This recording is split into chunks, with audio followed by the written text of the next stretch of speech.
Yesu ageze bapfuye barazuka, aho Yesu ageze ibintu bimera neza, uko Yesu abisanze oya siko abisiga, aho Yesu ageze ibintu bigenda neza.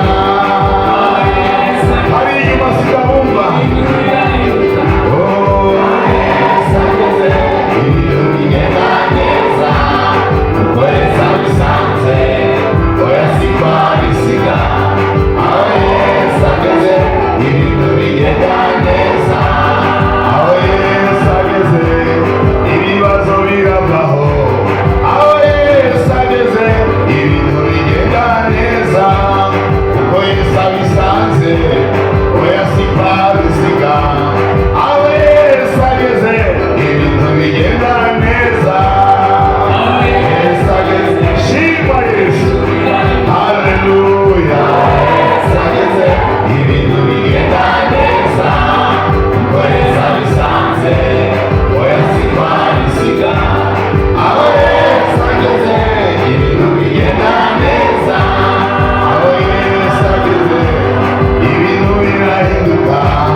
Uhoraho akugirire neza kuri uno mugoroba. Uhoraho gutahuza ibi yuko ahageze Yesu ibintu bigenda neza. Rero uko nabyumva ariko mubyumva, hajya mu ngorane umuntu agira kuri ino si yama yumvira uko ari ariko n'abandi baneze. Hajya nicyo kibazo dufise, umuntu yama yijiriwe yibaza ko abantu bose kuri ino si bakwiye kwama bijiriwe. Umuntu yaba anezerewe yibaza ko abantu bose bana banezerewe. Ari umugabo nabonye ahantu hari ukabese hariya hejuru ahantu bita ku Gitenga, ari mu gihe cy'amagume. Uyu mugabo yaba yari yahinjukanye atayura ku nzu hejuru, ariko ararepara ahantu hava nayo yari inzu y'amahuba, atangura gutera ikorasi kandi yaruhimbye. Aratera ikorasi agaca ahagarika akabaza mbega mw'abantu bose muri iyi mihana ya hano mu Gitenga uko merewe namwe niko mumerewe. Yibaza ngo bose bameze nkawe. Rero nanjye amagorwa nkunda kugira kuko nkunda kuryoherwa, nibaza ngo abantu bose bararyoherwa. Ariko rero hari abantu usanga imibereho yabo n'ukuri kunezerwa biri kure nk'ukwezi. Ariko ndakubwira mu izina ry'umwami wacu Yesu Kristo, mu gikorane gize kirangire nawe utanezerwe na gatoya. Haleluya. Ndabona bariko barandura ati mbega bizoshoboka ko je ndyoherwa? Birashoboka, ni Yesu abiguhaye. Haleluya. Wemere Yesu agere mu bugingo bwawe, ahageze ibintu birahinduka. Yesu nashimwe cyane, aguha umunezero nk'uwo mu gihe cy'iyimbura. Ndamukunda Yesu, ni mwiza. Naho waba utariye uranezerwa, naho uzi ko niwataha tuza kuronka uranezerwa. Haleluya. Wowe umuntu yarambajije ati mbega Pastor Claude, ati wewe mu buzima hari umunsi wigera ushaka inusi umuntu ndakakoranye ati Yesu tiganda kuntu ushaka ntukambone shaka nande bizira rya Yesu singomba gushaka. Nico gituma jewe ahantu mbaye umuntu azana ibintu byo kunshakuza, uyu muntu ugira ngo naranasenga Imana ntandukanye nawe kubera ikiza kubana n'umuntu yuzuye umurazi kandi nanje nifitiye amahoro n'umuseseka. Haleluya.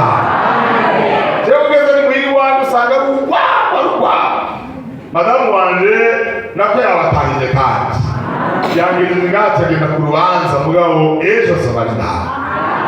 Ni umuntu yakuriye ahantu abantu batekereje atagwamo akamambara duciye nkaja muri rohero wicomba urupangu mwana ngaho nanje ntabwo nshaka uko ngaho kuko je ngomba ahantu ndiko havibra wewe uza kuba ahantu bagandaye gute kandi se wahe numvise namwe ngako muri kubiri bamwe ntibagomba ikidunda ngo dundo ariko abandi nabo bakagishaka reka turabe igitsindi kigire mwari conzi nuko abanezerwa nibo baba benshi gusumba abadundumirwa bongo kwezi ako karagaciye muri Yesu nashimwe. Ariko yemeje ko mana babwiye iyo muriko muraraba ahantu muca n'umusaga abantu bicaye no mwibarabara n'imiduga ntibayibise bariko baramazavye none twebwe Yesu yaduhaye kunezerwa umunezero atari w'akanya gato ariko tukanezerwa mbere niko nasenga Imana yabwira kandi kungarukana nze nabigishe kumunezero. Haleluya. Umuntu yamanezerewe iminsi iriyongera yo kubaho kandi hajewe anakimwe ntaki urabaza bariko baranzimana ngaha muri ino minsi jewe n'ivyatsi ndarisha nkinga hakuroro biri mbese mu mubiri bongo kweli bamwe mbega yego cyane keka birashoboka mu mwana Yesu ashimwe. Naho urwaye diabete uri muri Kristo Yesu nezerwa. Haleluya. Abayigwaye batashe kera nimba zameze ko n'ivyatsi kuko utoshima Imana Yesu akugirire neza aguha umunsi mukuru aguhindurire ibihe. Haleluya. Twarabonye ko ari umunyabubasha. Amen. Niba duha ubugingo n'ubucurasira muri twe twarabibonye ku munsi wa karama twatanguranye kandi twumvise ngo kubibogaboga muri we. Haleluya. Ariko atari ibibogaboga ibibogaboga muri we ni bwa bugingo. Haleluya.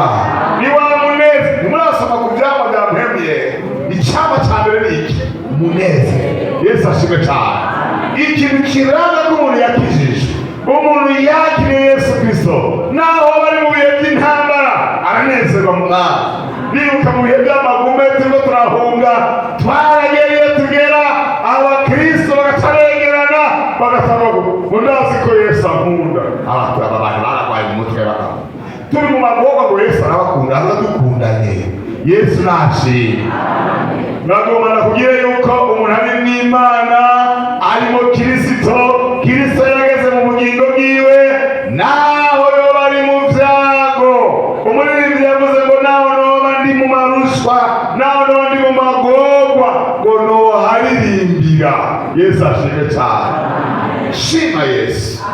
Hari abandi bakomeye bagiye kera bafashe iyanga ariko uracariho. Ni ngombwa rero tunezerwe mu Mwami Imana hagicubahiro cyane. Twarabonye rero yuko Yesu ahageze ibintu bihinduka. Ndakwifuriza kunezerwa mu Mwami, ndakwifuriza kugubwa neza mu Mwami, ndakwifuriza kumva yuko uri mu kibanza cyiza. Haleluya. Ufise Umwami akwitayeho kandi ashoboye. Sema amen. Nabatera inkuru ntoyi narabonye abana burya baratwizera ku rugezo rudasanzwe. Uzurabe umwana yoba se wiwe yaronze asigaye ku magufa cyane nyina wiwe yaronze asigaye ku magufa hakagira umuntu aza kumukorako ye ma papa azi ko papa na nyina we boshobora kugwanya uwo ari we wese bakamunesha. Ntabona ya magufa ariko ko atari nguvu afise mugakamwizigire.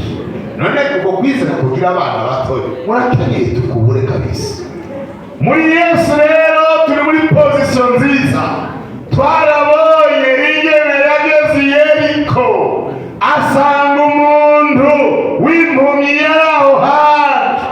Uwo muntu w'impumyi asegerereza ariko kandi turabona Yesu ahageze uwo muntu warasemerera nawe uno musi ndaguhamagara ngo semerera ubwire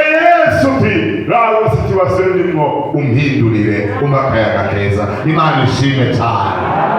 Aha tuza dutandukanye, hari abadundumiwe n'indwara, hari abadundumiwe n'ibibazo byo mu miryango. Hari ibibazo mu miryango bidasanzwe birusha abantu. Igituma abantu bagenda barwara amahiperitasiyo n'ibiki, wibaza ko biba kuki n'amastress. Uwo wagiriye neza aragutuka, uwo wagaburiye akaba gatacyo wamuhaye. Abantu bakagenda baravuga n'amabara. Umuntu yabyumva urutima rukabyimba. Ndagufitiye iganuke, reka kubyimba umutima. Yesu wawe araje kuguhindura ibihe. Haleluya. Bangahe babyizeye ko bagiye guhindura ibihe? Nibabe ko mu izina rya Yesu Kristo. Amen. Amen. Uyu muntu yasegereje igihe kirekire akenyeye. Mu mwanya muto Yesu ahageze abona guhumuka. Haleluya. Twarabonye ngo ingene yaciye amukurikiraho impasima. Nawe Imana yagukorera ibitangaza, kandi nanjye kirabikora, kandi ndoshishikara kubikora. Haleluya. Yesu agiye guhindura ibintu byinshi mu buzima bwawe. Nawe uze umukorere kandi uze umuvugire, uze wamamaze inkuru ziwe. Imana iguhezagire cyane. Twari guserera ko umunyabubasha tugiye kugira exercice ntoyi. Umwanya mutoyi nibaze ngo ndaza gutevya. Tugiye kugira exercice ntoyi. Yesu Kristo aramubaza ati uragomba iki? Aramubwira ati ndashaka kugira gute? Guhumuka. Ubwambere manje mutangira atakanda ngo ungirire imbabazi. Nawe usabe Yesu akugirira imbabazi ku ntege nke zakuranze. Hanyuma ijambo rigira kabiri uze kumubwira uti ndagomba gutabagwa, ndafise ikibazo, ndafise akambakiye. Ugeze hano rero umpindurira amateka kuri uno mugoroba. Yesu nahabwa icyubahiro cyane. Ngomba rero tugire exercice kandi nsabe aba basore bari ngaha barashaba. Ingoma batatu nyine mutumere ngaha. Ingo. Ngomba ngora ikintu hagarara hagarara ingo ngambira hano. Hari ingoma. Igize izo ngoma ndiye. Igize ingoma ndiye. Kugira ngo dukore exercice yoroshe. Tunyarutse. Imbere ko nsoma ijambo ry'Imana hagarara ngaha. Abagabo rero ngomba ndabaye ikibazo mwishire mu giyumbiro yuko imbere yanyu hariho abantu batatu bapfuye. Mbega muharamusenga Imana? Abagabo batatu muhagaze ngaha muharamusenga Imana? Mbega Imana irashobora kuzura n'abapfuye? Yego. Sabwe? Yego. Abo mwishengero mbega Yesu arashobora kuzura n'abapfuye? Yego. Rimwe nta muntu wawe yagwaye akaza no muri koma bakaza ngo kaheze agasura kandi akabyuka. Yego. Kandi najewe mpagaze ngaha imbere yanyu mama yarambariye yuko nkiri mutoyi bisi imyaka nk'itanu nigeze gupfa, barakoresha n'isanduku, baratuma ko papa yari yatwara ubwato bwo bagira ikibaro mu kiyaga, baramutuma ko yuko napfuye. Ariko aje yegereje mu mihana batabamuhingura mu gihe wa mwana wawe yasubiye kandi kurabuka. Yaba mama yarakunda kumva ati mwananje ati nawe Imana yarakubikiye ikintu gikomeye cyane. None nimubona ko yabikiye ibintu bikomeye. Sema amen. Kandi n'ibindi nzobikora. Yesu nashimwe. Mwere muharamusenga Imana. Ko muharamusenga Imana rero ngomba rero nabaye ikizamini. Aha imbere yanyu hari ibiziga bitatu. Ibiziga mu bicaricyo by'abantu bapfuye. Umva rero uwa mbere haheze amezi 6 yapfuye ari muri morgue. Ugira kabiri haheze ukwezi apfuye ari muri morgue. Ugira gatatu haheze iminsi 2 apfuye. Ngaho rero ngomba ukwizera kwanyere kugaragara rero gusengera bano bantu. Ngomba rero musenge. Umwe wese amanda hitemo uwaza gusengera uwo ari we. Wewe uza gusengera uwuhe? Nyarutsa. Uyavuze ngo aza gusengera umaze amezi 6. Wowe usengera umaze igihe kingana gute? Usengera bose. usengera bose kugira ngo bakire bose. Yego cyane. Nawe usengera abanga uwuhe? Uyu ngomba gusengera umaze amezi 6. Ngomba rero gutanga insiguro. Kubera iki usengera umaze amezi 6? Bahe mikrofone. Mureke kuyogora.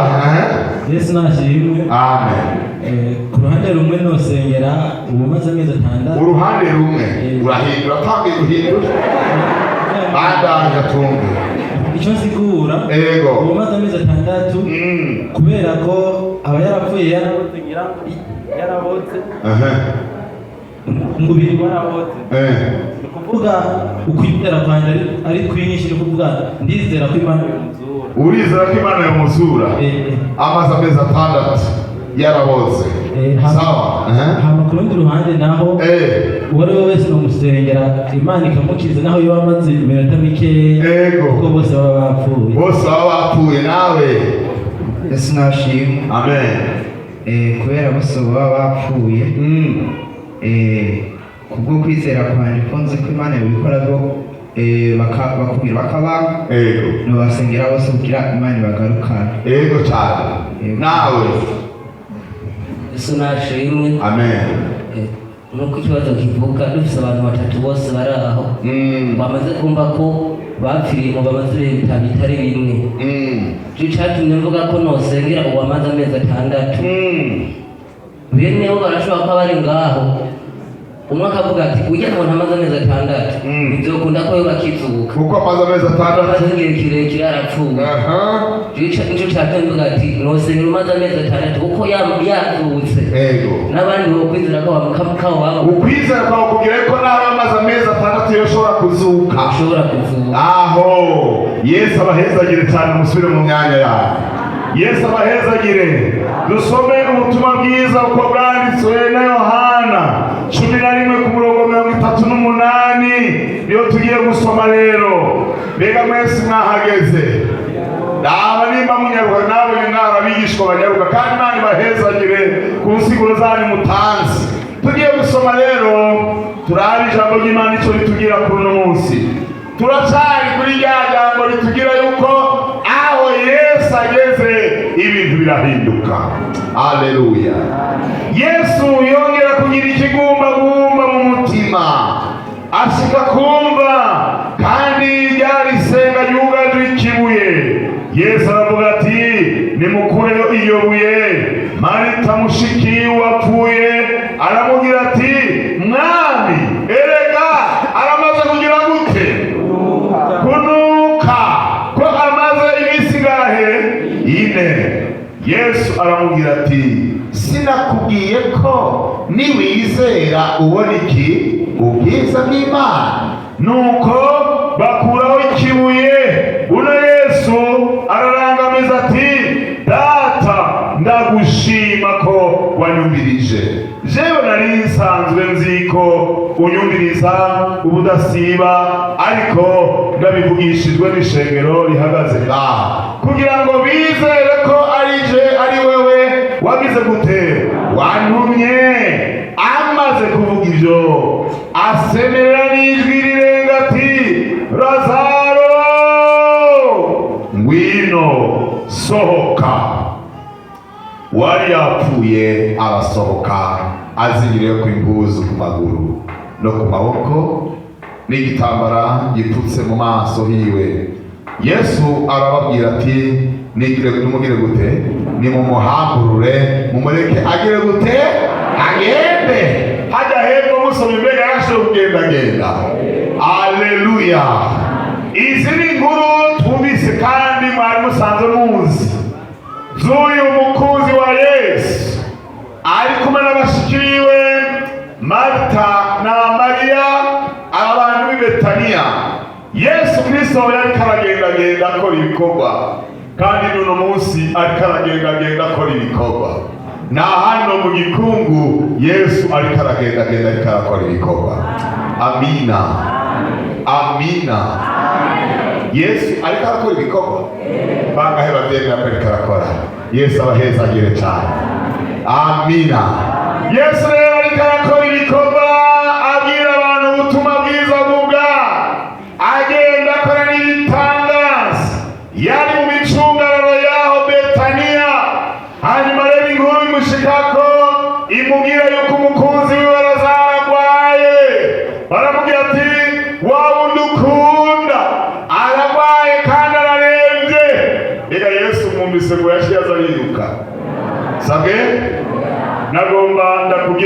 dufitiye igaruke rikomeye cyane, kubera yuko umaze iminsi uzungazunga mu mageragezwa.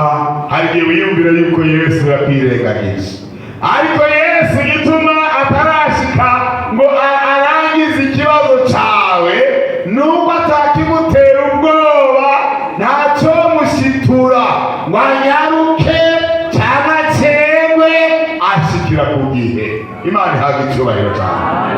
Murazi iyo uri muri situasiyo umetiriza neza n'abana, urabona nk'abantu bamaze kubyara abana, hari igihe abana babona ko umengo amasaha ikarangiye natakintu kirashoboka. Hari igihe rero baza kubaza umubyeyi bati papa cyangwa mama, ubona gute ko umengo amasaha ikagenda, uno munsi mbega turaza kuronka ikishwe n'umuriro. Hanyuma rero babe kuko ubuzi iminyuro yawe n'ibipambiro yawe, uragiti nimureme nta ngorane, ibintu biraza kugenda neza. Yesu ashime cyane, kuko situasiyo ubu yimetiriza. Nagomba ndabagire yuko uko dukoraniye ngaha nta n'umwe afise ikibazo Yesu Kristo atoshobora kwifatira mu bintu. Aleluya. Igihe rero ubona ibyawe warasenze ukarorera inyishu ntubone, kandi wagenda gusenga Imana ikavuga ndi kumwe nawe. Yesu ashimwe. Mwana wanje nzokwishura, amasezerano agashunguruka menshi, ariko kandi warindira ukamengo wari mu nzozi, application ukabona ko mengo ni zero. Ivyo ntibigutere guhugumba. Aleluya. Ivyo ntibigutere guhungabana, ivyo ntibituma utizera. Yesu Kristo nihari, kandi situasiyo yose arayimetiriza. Muvuge muti amen. Wewe icyo usabwa rero ni ukwizera, umwizigire, ushyire confiance muri we. Aleluya. Yo rero ari ibintu biza bimbabaza mu buzima bw'abantu, turizigira ibintu. Urabona umuntu afise amafaranga ku mufuko, nk'akarorero afise nk'amadolari mu mufuko, cyangwa akaba afise amahera menshi muri rimikashi cyangwa ekokashi n'ibindi bitanga amahera ni byinshi muri kino gihe, aratambuka agahonyora hasi akumva yuko afise sekirite, ariko mu mwanya mutoyi ashobora kurondera kubikura agasanga byaparanga. Ntibiraba bakomeye bongo kweli bakavuga bati kubera yuko amarezo bariko baratunganya ibintu murakwihanganira, uno munsi ntawuza kubikura. Ahandi nagiye ahantu kuri banke, nzabona batubwira tubwiriza mwese aratonze ngaha, umuntu abizo sheke yasinyiwe n'undi muntu, uwo naba arataha kubera yuko ivyuma byaparanganye. Tuza kwakira abo bita ba mwamene gusa. Ba mwamene murabazi ba mwamene? Ba mwamene nyine sigure bo batabihanza, n'umuntu nyene iyo konte ari we nyene kubitsa amahera nyene yo, uwo rero barashobora kumunotorera ko bakamuha bakavyandika ahantu, mugabo wasinyiwe n'uwundi muntu ugataha zirayo. Reka nabwira ikindi kintu kintera ubwoba. Umuntu aragenda kwa muganga bakamuha utunini. Murabona utunini atakugafashe ubushuhe buca bugenda. None hajya twe tukira abanyeshuri, naho arambona abanyeshuri badakijijwe barafata ingwa bakaziconga n'ugwembe neza, bagashyiramo n'akajya karongo ko hagati y'ikinini, bagahita bafata bagatekera mu gakaratasi, agaca acomoka adafise autorisation. Yahura n'umuhankadere yagarutse ati wewe uvuye he? Ati vuye kwa muganga. Ati turani ibintu turaziritse. Agaca amwereka umuhankadere kandi ngo nivyo uvuye kwa muganga. Ari ingwa. None hajya wozi guha bamuri wozi imiroyo kurugumiza umutima. Ariko abantu bavuga ngo Yesu Kristo arakiza, abantu bakabura kwizera. Imana idutabara. Nogire rero ari hiyo muri yo mihana, inkuru irasika yuko Lazaro agwaye. Noneho kandi Yesu ngo yibanganiza ibikorwa byo ngo asibirayo iminsi 2. Nagomba ndakubwira ngo igeragezwa ryawe naho ritaraba inyishu, Yesu yasibiye iminsi 2 ngo akwereke ubushobozi afise gutunganya ikibazo cyawe. Aleluya. Wegira ukwizera gusa. Amen. Era inkuru rero yagarukiye ku ndwara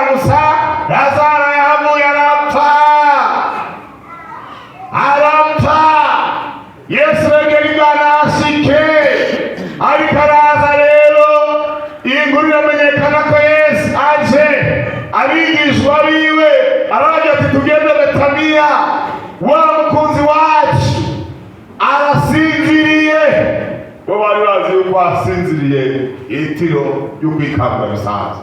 Abona ntibabihambije barabagira turega yahwereye. Hanyuma rero igishobora baravuga turazi mu minsi iheze abayuda bahatse wo gutera amabuye. Tugiye hiyo iwabo kandi barazi yuko uri umukunzi wiwe, none ukaba utashoboye gukora igitangaza ngo ntapfe. Ahantu uragomba batugira ingorane abantu b'abanyabwoba. Kandi twarabonye yuko muri izi nyigisho twagiye turaraba hose twagiye tubona hari ibintu bimeze nk'amabariyeri bibuza abantu kwizera, hari ibintu bimeze nk'amabariyeri biza kuzibira abantu ngo ntibabone ubwiza bw'Imana.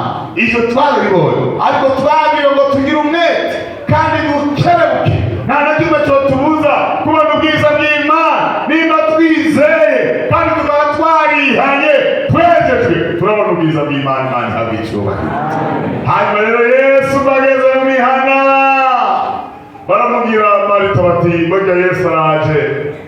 Ariruka aja kumusanganira yageze, ashitse abagumbiranye aramubwira ati mwigisha, iyo uza kuba hano musaza wanjye ntaba yapfuye. Hari abantu iyo basenga n'imyidodombo, hari abantu iyo basenga bagasenga n'ibirabura ngo Yesu wari hehe kugira ngo ibintu bishike. Yesu wari gukora iki ko aya magorwa yansenyukiyeko? Kandi nabo hari n'igihe baza bagomba kwishyuza. Uri mu naraza arambara ati pasiteri, jewe ndaboneka mu bikorwa by'Imana, ndatanga n'ibigiracumi, ndatanga n'inzimano y'abashitsi, jewe ndatanga n'inyubako, ndatanga n'ikimazi c'ishimwe, kandi n'abantu ndabagirira ubuntu.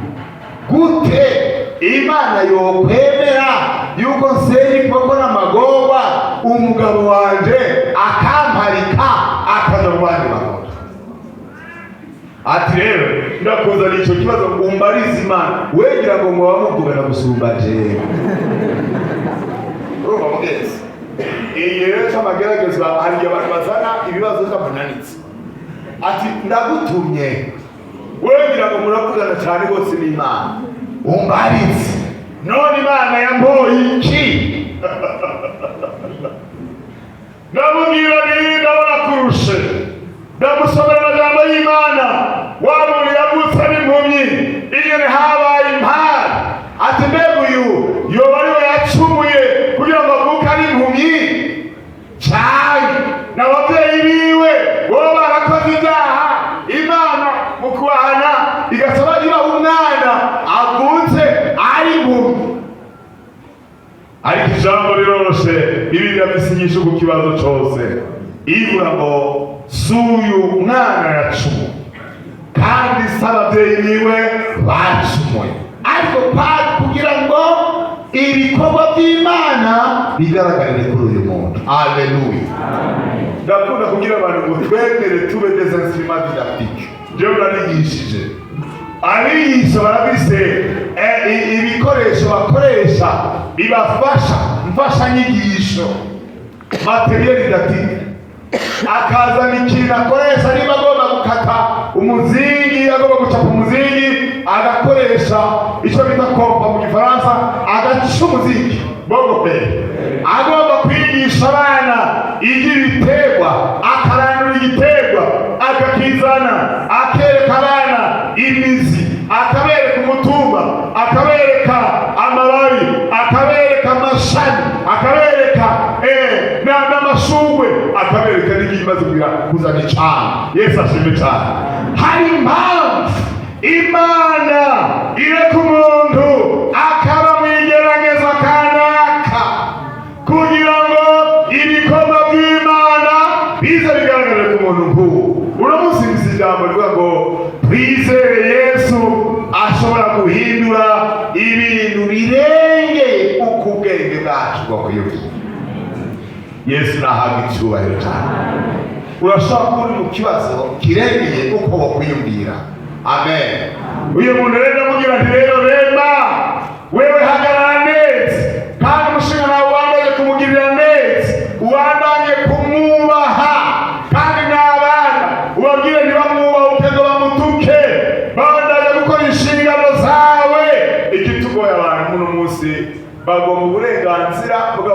inshingano zabo. Il réclame les droits oubliant les devoirs. Turafise ibyo dutegerezwa kumanza gukora. Hagati n'igeragezwa birasaba guhagarara ukerekana ukwera kw'Imana. Imana idufashe cyane. Ariko abantu bagomba inyishu yihuta. Umva, Lazaro yari amaze gupfa kandi yari amaze iminsi 4. Icyo ni ikibazo kirengeye kumva Yesu avugana n'uyu n'abashikira Lazaro ngo abagira ngo Lazaro yarasinziriye azokwikangura, Lazaro nawe yapfuye azozuka. Bategomwe turabizera yuko azozuka ku muzuko w'abapfuye, mugabo twebwe ikitubabaje gusa nuko tuzi yuko uri umunyabubasha kandi uza kuba ngaha musaza wacu ntaba yapfuye. Abantu benshi niko bizeye Kristo, ntibazi yuko naho ibintu amazi yoba yarenze inkombe ko ashobora kurondereza ibintu. Aleluya. Ikindi gihe yagiye mu kiyaga, ari mu kiyaga ingunza y'umuyaga iraza, murazi ingene batamye bakaruha, ariko kandi baribuka ko bari kumwe n'ushoboye. Abyutse abwira ikiyaga ati cereza, kiracereza. Abwira umuyaga, wa muyaga we hagarara, tuza, wanguza, ikirahagarara. Ndakubwire yuko ingunzi iri mu buzima bwawe ashobora kuyituruza. Inyota y'idisi iri muri wewe Yesu Kristo yoshobora kuyituruza. Amen. Erega ari abantu baje mu ishengero, mugabo Yesu ntaragera muri bo, aracyari mu micungararo, aracyari mu micungararo. Igituma ukinezererwa ubusambanyi, igituma urarora amasanamu ateye isoni, igituma urangwa n'urwango, igituma urangwa n'amanyama, igituma ufise imvugo mbi, igituma wikwega mu bikorwa by'Imana, nuko Yesu ntaragera neza mu bugingo bwawe. Yuko bitanu aracyari mu micungararo. Uno munsi ndakwinginga ngo ushitse Yesu agere mu bugingo bwawe, ahindura ibintu. Imana iguhezagire cyane. Ukwizera rero kw'abantu rero kurahungabana kenshi. Abantu bizera Imana ku bintu bito, ibintu binini bazi yuko Yesu Kristo atabishoboye. Ariko kuri uno mugoroba ndagufitiye igaruke kandi nini cyane ngo wizere Yesu Kristo ku kintu kigumye kirengeye ubwenge bw'abantu. Umva, umuntu yahambwe ari mu mva. Hajya abantu bakiri batoya ntibamenyera ibintu bye. Hari iminsi kanaka umuntu amara mu mva hanyuma agaturika. Muratumva, bivanye n'aho hantu yahambwe ingene hameze. Nimba ari ahantu hashushe cyane aturika. Hanyuma rero Yesu araje arabwiye mu bashikiriye ati niwizera urabona igitangaza c'Imana, nawe ndagufitiye igaruke muri kino gikorano. Kumbure waje mu ikanisa wibadabana amakanisa asanzwe, ariko ndakubwira ngo uyu Yesu Kristo umunyanazareti, umunyabushobozi, ahageze ahindura ibintu. Yiteguye guhindura n'ivy'iwawe. Amen. Ababizeye bagorora ikiganza turabe kandi ijuru ribibone rifotore iyi foto. Haleluya. Umva rero, Yesu nimba twamwizera ku bintu bito, ntarumukiza wacu, ntarashobora, ariko tumwizere ku ijambo rigumye kandi rirengeye ivyiyumviro by'abantu. Hanyuma rero Yesu aravuga ati munyereke aho muramutaye. Rasi umubiri iyo bamaze kugira bavuga kujya kumuta, nawe ushaka ukarongera kubyita irindi zina ngo nukumushingura n'ikeka, nuguta umubiri. Turi kumwe? Kuko mu Kirundi bavuze ngo ukunda guhisha uwawe. Iyo umuntu impwemu yamaze kumuvamo, iyi mpwemu y'abazima, umubiri si ikintu cyo kwifuza. Hanyuma rero aravuga ati nimunyereke aho mwamutaye. Mwami Yesu ntudukwegera akaranda. Ega yapfuye amaze iminsi 4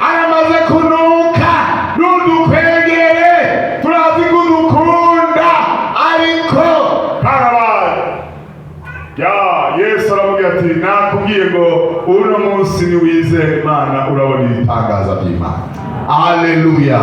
Nawe muri iki gikorane ndakubwira ngo tuzi ukwizera mu izina rya Yesu Kristo urabona ibitangaza by'Imana. Iyi kanisa ikwere, ikanisa idasanzwe, uhoraho ahindura ibintu. Amina. Kuko kwahindura ibyase guhinduka. Yesu nashimwe. Hanyuma rero Yesu aravuga ati umviriza, ngurira icyo kibuye gusa gikureho. Kuko yari yabwiye abigishwa biwe ati nimureke tuduge tugende Betaniya, kugira ngo abantu bariyo aba bayuda baba bariko baraturwanya bamenye ko natumwe na Data. Amen. Hari impamvu ituma Yesu agomba gukorera igitangaza. Si ugusemerera cyane, si ukugororotse cyane, si ukumaze imyaka myinshi mu ishengero, ariko aragomba kwihesha icyubahiro. Imana ihabwa icyubahiro cyane. Hanyuma rero aregereza ahari yamva abantu bose bari mu gatengo n'abayuda ngo bari ngaho bari baje kwirura Marita na Mariya. Bibiliya yerekana neza abakobwa na musaza wabo ingene bari babayeho. Ntiyerekana yuko bari imfubyi, ntiyerekana yuko bari nk'abantu kumbure kubibona abana usanga ababyeyi babo bapangiye mu gisagara bakaza kwiga ahantu. Bibiliya ntacyo bivuga ko, ariko icyo gihambaye nuko aba bantu Marita na Mariya n'uyu Lazaro bari abakunzi ba Yesu, kandi Yesu yaragendera iwabo. Aleluya. Iki kibazo rakiza kuza Yesu arakimenya, ari ariko arakora ibikorwa niyihuta, yigira buke buke. Hari impamvu amageragezwa yamusungereje, hari impamvu ibibazo byarabaye umurengera ku ruhande rwawe, ariko Imana ntiyagutaha. Ndakubwira ngo Imana ntiyagutaha, Imana ntiyaguhevye. Haleluya. Kandi Imana ntiyarengera ibibazo byawe. Amina. Abantu burya ntibazi kwizera Kristo, bamwizera ku bintu bitoya. Iyi exercise twakoze ngaha n'aba abantu benshi ngaha ndabazi iyo bari kubabaza ngo nimuvuge wo musengera, benshi bari gusimbira kuri amaze iminsi 3 yapfuye. Ati kumbure we bagifise akabombera. Niko bizera Kristo Yesu. Ariko ndakubwira ngo Yesu umwizere no ku kibazo kigumye, reka gucika ibutu, reka kwidodomba, reka kubona ko Imana yagutaha. Aleluya. Yesu ngo arahagarara iruhande y'abamaze gukuraho cyakibuye, aca ngo asemera n'ijwi rye. Yamaze gusenga Imana avuga ati Data, nari nsanzwe ndabizi kuyumvira. Amen. Parabonye ngo uyu yahoranye n'Imana kandi ni Imana, ngo mu byaremwe byose ntabwo bitagire gutera ubushobozi arabufise. Amen. Ntarinda gutira inkomezi nk'abandi. Oya. Ntameze nk'abandi bagenda muri Nigeria, bagenda muri Congo, bagenda hehe kurondera ububasha ngo bakore ibitangaza. Yesu ni umunyamubasha. Aleluya. Ngo arahagarara arasemera, Lazaro sohoka. Amina. Mbega byarakoretse, mbega yasohotse anuka, mbega abantu bashiye bahunga. Oh, haleluya. Ibibazo byawe byaranukiye abantu, ibibazo byawe byaranukiye abantu. Ariko umuntu agira ikigeragezo abantu bose bakamuhanahana kujya byiwe muri koza. Narabaye ahantu nakoreye Imana irambara ati ikizokwerekana yuko ndi kumwe nawe aho hantu. Ati muri iri shengero ugiye gukora ririmo abantu b'ingumba benshi batabyara. Ati ngiye kuzoguha benshi muri bo bibaruke baheke n'ababyeyi, niyo bazomera ko nabo turi muri abo bantu. Aleluya. Imana igenda ishigikira umukozi wayo ahaciye. Yesu ashimwe. Hari umudamu yamaze imyaka 13 n'umugabo wiwe atarabona n'ikoroka. Baragenda no mu bihugu byo hanze mu Bushinwa, bamara y'imyaka 3 umugabo yaragiye mu byigwa, agenda atwaye umugore wiwe. Barakoresha ubuhinga bwose bushoboka.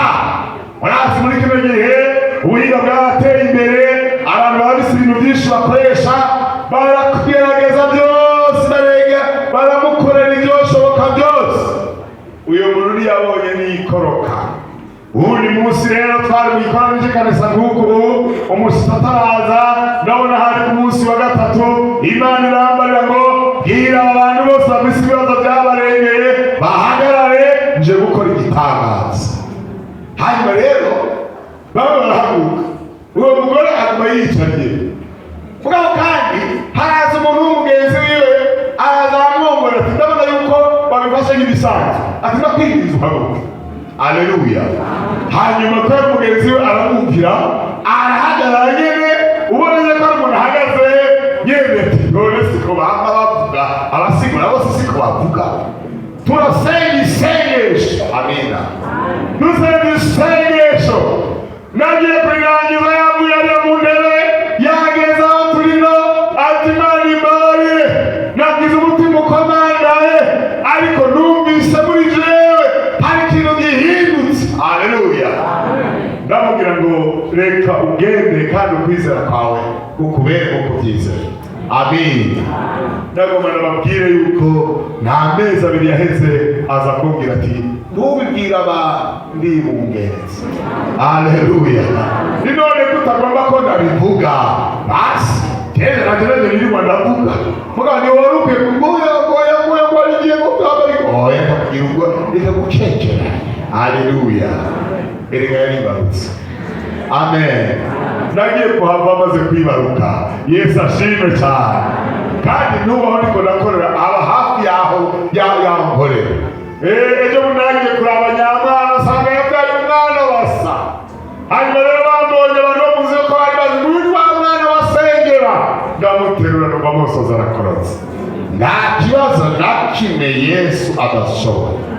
Abantu benshi rero baracibwa imbuto n'abantu bago ugitiwe niko byama bigenda. Baraguciye imbuto ariko kuri uno mugoroba ndagufitiye itangazo ngo nibagira ukwizera urabona ibitangazo by'Imana. Amen. Kuba ari icyaha cyakwizingiye ko imyaka n'imyaka byarase urapfukama n'igihe kikagaruka, urapfukama ugasubira kuba muri bya byahanye. Ndagomba ngo wizere Yesu ukibazo kirengeye ubwenge bw'Umwana w'umuntu. Aleluya. Aho rero atarasemerera Lazaro ngo acava muri icyo gituro ava muri iyo mba arasohoka aravuga ati mukure kije bitambara. Basi abayuda bafite ukuntu bahamba abantu n'abayisilamu ariko benshi bakomoka nyine ya miryango ni abantu bamwe barabise ukuntu bambika umuntu isanda bakamufunga mu bitambara n'ibiki. Ataravuga ati rero uya muntu yavuye mu mva ahagaze n'ibyo bitambara ati bimukureko hanyuma mureke agenda. Yesu nashimwe. Lazaro amaze kuba muzima ngo abantu bose b'i Betaniya barahaguruka barashimira Imana. Aleluya. Bizera Yesu nk'umwami n'umukiza wabo. Bari bamwe bigarira abandi bitanezereje. Aba twagiye tubabona hose musobi hajya hepfo ngo bataza kwigira abafarisayo barushirizaho kumwanga kuko bari bamucafuje, bari bamuvuze nabo bari abantu bavuze nabi Imana yabo. Hari abantu bavuze yuko inzira y'umukizo wahisemo wihenze none ibibazo biguma ari byinshi. Kuri uno mugoroba wizera Imana ku kibazo kidasanzwe cy'ubugingo bwawe woba warakekeranije